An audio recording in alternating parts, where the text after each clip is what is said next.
Once again you are welcome. आज से हम अपनी पहली बुक एनसीईआरटी की पहली बुक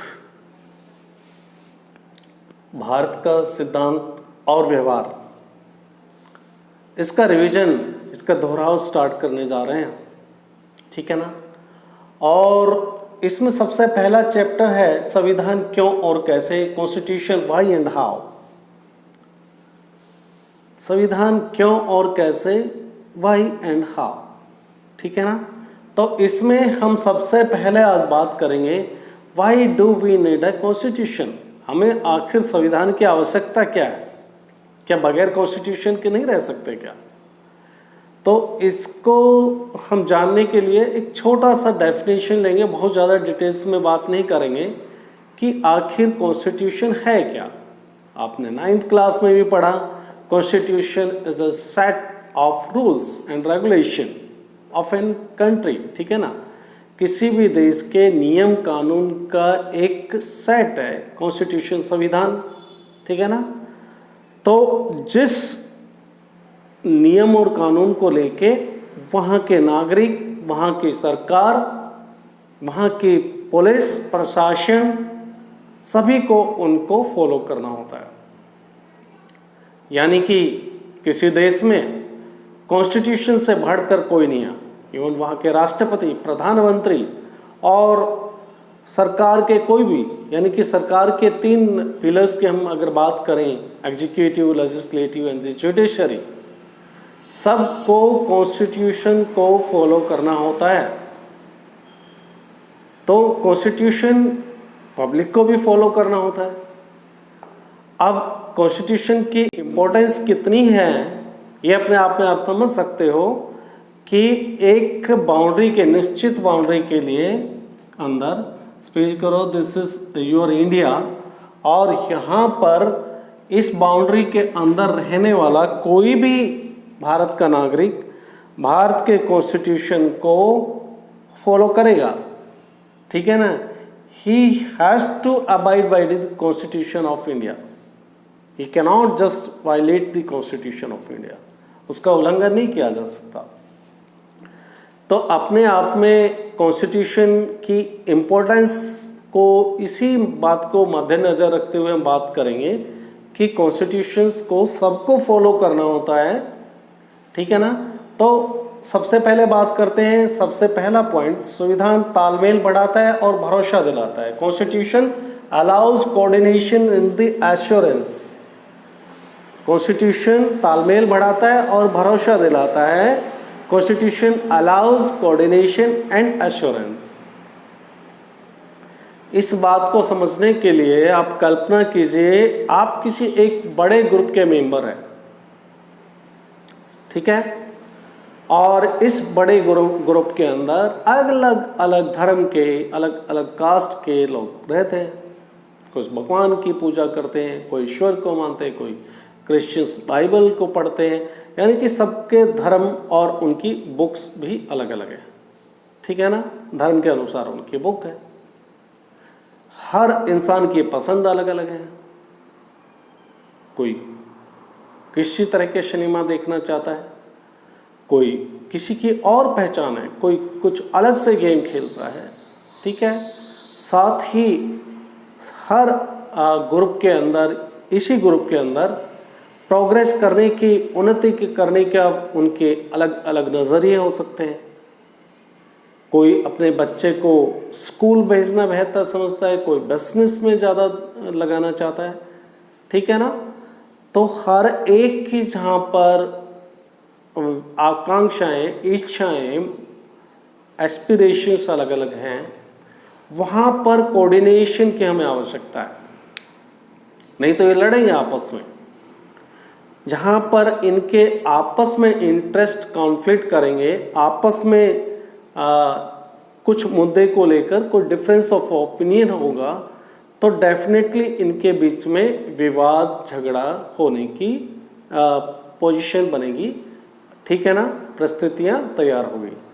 तो वहाँ पर कॉन्स्टिट्यूशन आता है, चाहे कोई भी कोई भी धर्म को अपनाए, किसी धर्म को ना अपनाए, ईश्वर को माने ना माने, लेकिन अल्टीमेटली आप कुछ भी करते हो, you have to follow the constitution of your country. तो यहाँ पर सबको एक होना होता है। अमीर हो सकते हैं, गरीब हो सकते हैं, कोई बहुत पहलवान हो सकता है, ताकतवर हो सकता है, कोई बिल्कुल कमज़ोर हो सकता है, लेकिन सोसाइटी के अंदर, समाज के अंदर जब आप किसी देश के नागरिक हो तो आपकी ताकत एक तरफ और देश के कानून एक तरफ। ठीक है, यानी कि जैसे हम बात करते हैं ना, एक ही जगह पर भेड़ और शेर चारा खाएंगे, वो वाली बात है। कहीं किसी के लिए सब इक्वल हैं, समान हैं देश के नागरिक। ठीक है, तो वही है, यह आपस में तालमेल बढ़ाता है और कोऑर्डिनेशन बढ़ाता है, विश्वास दिलाता है। अब निर्णय निर्माण शक्ति की विशिष्टताएं भी है इसमें। Specification for decision making power, constitution he it specify कि कौन सा डिसीजन लेने की शक्ति किसके पास है। छोटे रूप में मत सोचिए इसके बारे में। सी, देश में कॉन्स्टिट्यूशन बनाया गया आपका, और इसको आगे भी नियम, कुछ कानून, लेजिस्लेशन, नए लॉ बनाए जाएंगे जरूरत के हिसाब से, राइट। तो ये लॉ बनाने की, लॉ मेकिंग बॉडी कौन होगी देश के अंदर? ठीक है, कौन कानून बनाएंगे? फिर तो कोई भी जनता का कोई नागरिक भी बोलेंगे हम देश के लिए कानून बनाएंगे, ये पॉसिबल नहीं है। हर एक के अपने डिफरेंस ऑफ ओपिनियन हो सकते हैं किसी भी चीज़ को लेकर। Ultimately the constitution has given the power to the member of the Lok Sabha and the Rajya Sabha as well for the legislation of law. किसी देश में कानून, हम अपने देश की बात कर लेते हैं, हमारे देश में कानून बनाने की शक्ति किसको दी गई है? कॉन्स्टिट्यूशन ने किसको दी है? भाई देश के अंदर कोई भी कानून बनाया जाएगा तो उसको कानून बनाने की शक्ति निहित है आपकी संसद के अंदर। और संसद जब हम बात करते हैं तो लोकसभा, राज्यसभा और देश के राष्ट्रपति इसमें आते हैं। ठीक है ना, तो ये डिसीजन मेकिंग के पावर, अब इसमें भी सेपरेशन किया है कॉन्स्टिट्यूशन के अंदर। कौन देश के अंदर कानून बनाने की शक्ति किसके पास है, कानून को लागू कौन करेगा, और अगर कानून का कहीं वायलेशन होता है तो उसको कौन देखेगा, राइट। तो ये सारी separation of the power has been done in the constitution.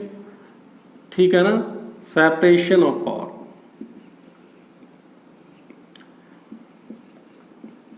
Separation of power मतलब शक्तियों का बंटवारा किया गया है कि आपकी जो पार्लियामेंट है,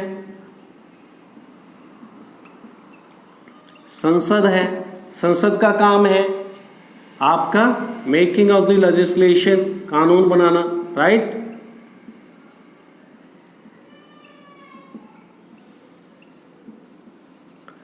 देश के लिए कानून कौन बनाएगी? पार्लियामेंट। और उसको लागू कौन करेंगे? एग्जीक्यूटिव्स। ठीक है, एग्जीक्यूटिव्स का काम क्या है? इनको कानून जो बनाया है उसको अफेक्टेड करना, इंप्लीमेंट करना, राइट। और फिर वायलेशन कोई कानून का होता है तो जुडिशरी आएगी, आपकी न्यायपालिका। जुडिशरी का काम क्या है? देश के अंदर न्याय दिलाना, to deliver the justice.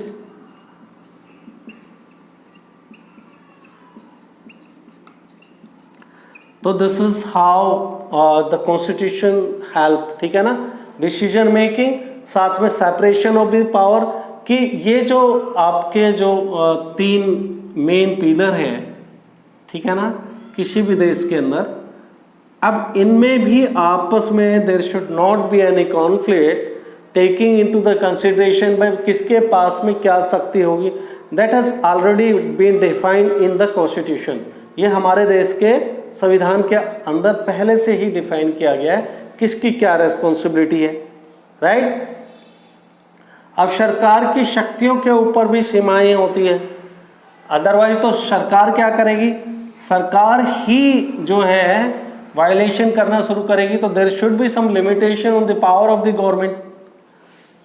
Power of the government मतलब सरकार को जो शक्तियां दी गई हैं, तो सरकार उन शक्तियों का इस तरह से इस्तेमाल करे कि अल्टीमेटली क्या है, welfare of this people, welfare of the state. सरकार का काम क्या है, जो उस देश के नागरिक हैं उनका वेलफेयर देखना, उनका प्रोग्रेस देखना, राइट टू इक्वलिटी, उनको समानता के साथ व्यवहार करना। तो इस सब के लिए क्या है, there is a limitation on the power of the government. सरकार के शक्तियों के ऊपर भी कुछ सीमाएं हैं, ताकि सरकार अपनी शक्ति का मनमाने ढंग से इस्तेमाल नहीं करे। For that purpose you have been given the fundamental rights, right. क्या दिए हुए हैं आपको? मौलिक अधिकार दिए हुए हैं। अब ये फंडामेंटल राइट्स क्या हैं, आप ऑलरेडी पढ़ चुके हो, टेस्ट भी दे चुके हो। वो मूल अधिकार जो कि आपके the basic rights which is require for the survival of the human being, ठीक है ना, जो इंसान के जिंदा रहने के लिए जो आपको अधिकार चाहिए वो फंडामेंटल राइट्स है। अब ये फंडामेंटल राइट्स में जैसे आपका राइट टू इक्वलिटी आ गया, ठीक है ना, कौन सा? Right to equality. Right to equality मतलब सब कानून के सामने बराबर है, कानून के सामने सब बराबर है। तो सरकार के ऊपर ये हो गया लिमिटेशन कि सरकार सबको समान रूप से ट्रीट करेगी। राइट टू लिबर्टी, सबको स्वतंत्रता का अधिकार है, उसमें बहुत सारी स्वतंत्रताएं हैं, ठीक है ना। तो सरकार भी बंधी हुई है, किसी को अपनी मर्जी से गिरफ्तार नहीं कर सकते सरकार। There has to be some set of rules that has to be followed by the government, right.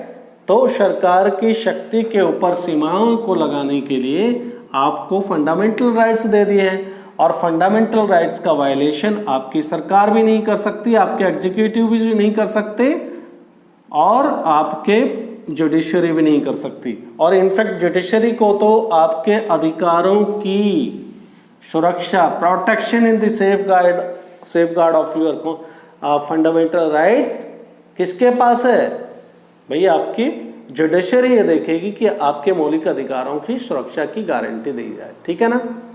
तो सरकार की शक्तियों पर सीमाएं हो गई। समाज की आकांक्षाएं और लक्ष्य, aspiration and the goals of the society. यह हम बात करें कि संविधान की आवश्यकता क्यों है, संविधान ये सारे काम करता है। अब हम बात करें आकांक्षाएं, aspiration and goal of the society. देखो हिस्टोरिकली हम बात कर चुके हैं, आपसे बहुत बार मेरी बात हो चुकी है कि due to some reason historically some people of the society they have been discriminated, और उनको ना तो अच्छा एजुकेशन मिला, ठीक है ना, डेवलपमेंट के विकास के बराबर अपॉर्चुनिटी नहीं मिली, इसलिए वो क्या हो गए, सोसाइटी से पीछे रह गए। मैं बात कर रहा हूँ schedule caste, schedule tribe, other backward classes की। तो ऐसी जातियाँ जो हिस्टोरिकली पीछे रह गई, उनको भी तो हमको समाज में सबके बराबर लाना है। For that purpose the constitution के अंदर है कि भाई aspiration and goal of the society, समाज का क्या गोल हो सकता है, क्या एस्पिरेशन हो सकती है? यही हो सकती है कि सबको समानता हो, सबको बराबर अवसर मिले हर चीज़ के। अगर नहीं मिले हैं तो for that purpose there is a provision in the constitution that this aspirations and the goal can be fulfilled by the government, ठीक है ना। ये आकांक्षाएं और जो लक्ष्य हैं इनकी पूर्ति सरकार कर सकती है। कैसे करेगी?